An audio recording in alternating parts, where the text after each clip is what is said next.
नमस्कार मित्रों, teachers academy से मैं हूं अम्बरीश शुक्ल।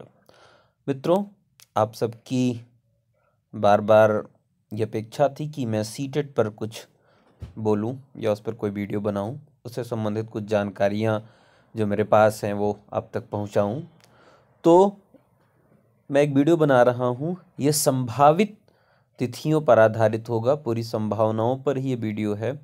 अगर इसकी तार्किकता अथवा इसका जो तथ्य है वो झूठा साबित होता है तो आप लोग मुझ पर आके फिर बार बार मत कहिएगा कि सर आपने ऐसा कहा और आपने नहीं किया।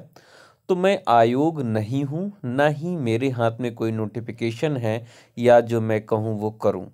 मेरे पास जिस तरह की सूचनाएं मिलती हैं उन तरह की सूचनाओं को मैं आप तक पहुंचाता हूं, बस मेरा यही काम होता है। अब आप उस पर संदिग्धता दीजिए कि आप झूठ बोलते हैं, आप गुमराह करते हैं, तो ये सारे तथ्य आपके निराधार हैं।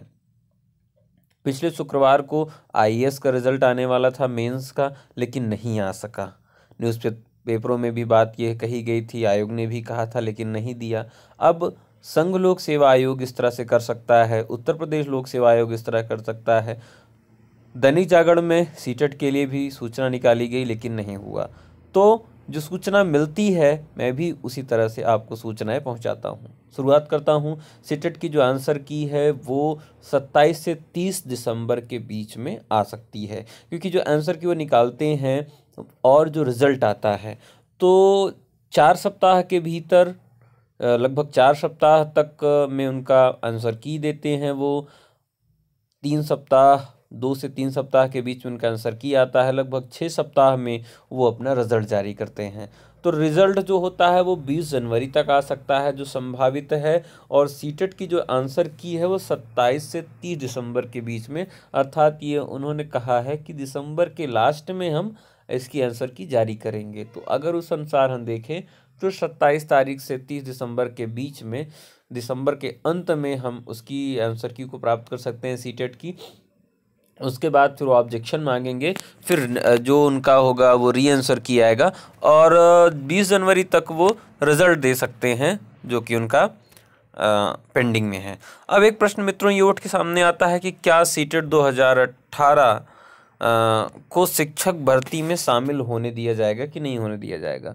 तो लगातार हम भी इस प्रयास में हैं कि जो छात्र टेट में किसी कारणवश फॉर्म नहीं भर पाए, या उनका फॉर्म रिजेक्ट हो गया, या फिर उनका एडमिट कार्ड जारी नहीं हुआ, या फिर उन्होंने परीक्षा दिया उनका रिजल्ट रोक दिया गया, या 1-2 नंबर से जिनका नहीं हुआ, तो इस तरह के जो साथी मित्र हैं उन्होंने सीटेट का फॉर्म भरा था, एग्ज़ाम दिया, एग्ज़ाम अच्छा हुआ है और शिक्षक भर्ती में सम्मिलित होना चाहते हैं, तो उनको भी एक मौका नैतिकता के आधार पर देना चाहिए। मैं समझता हूँ 2-4, 10,000, 20,000, 50,000 लोगों के आने की वजह से कंपटीशन कम या ज़्यादा नहीं होता। कंपटीशन हमेशा अपने स्थान पर ही रहता है, जो अधिक मेहनत करता है वो सीट लेके जाता है। तो किसी के आने जाने से कंपटीशन कम या ज़्यादा नहीं होगा। फॉर्म लगभग वही 3.5 से 4 लाख के बीच में भरे जा सकते हैं। अब मुद्दा ये है कि जैसे पीएनपी पे लगभग छात्रों ने संपर्क किया है।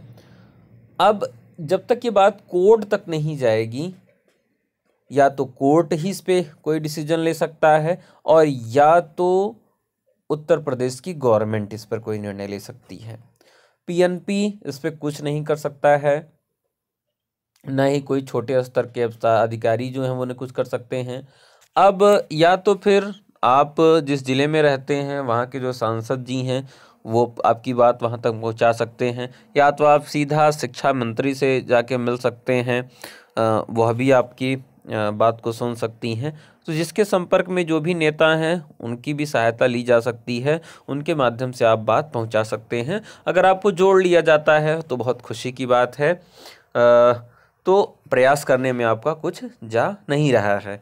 फिर भी अब तो बहुत कम दिन बचे हुए हैं परीक्षा के, 5 जनवरी तक आपको पढ़ना है, 6 जनवरी को आपको एग्ज़ाम ही देना है।